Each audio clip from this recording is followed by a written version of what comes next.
सर्वमङ्गलमाङ्गल्ये शिवे सर्वार्थसाधिके शरण्ये त्र्यम्बके गौरी नारायणी नमोस्तुते।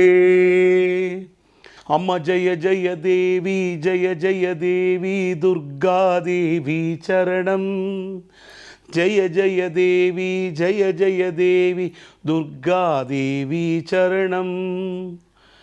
கருமாரி என்றாலே ஆனந்தம், கலி தீர்க்க வருவாளே பேரின்பம். கருவாகியனை தாங்கும் கருமாரி, அவள் திருவடியே எனக்கு வாழ்வினிலே. அம்மா கருமாரி உருமாறி வந்தாளே, தை மாத முதல் வெள்ளியில் அம்மாசி தந்தாளே.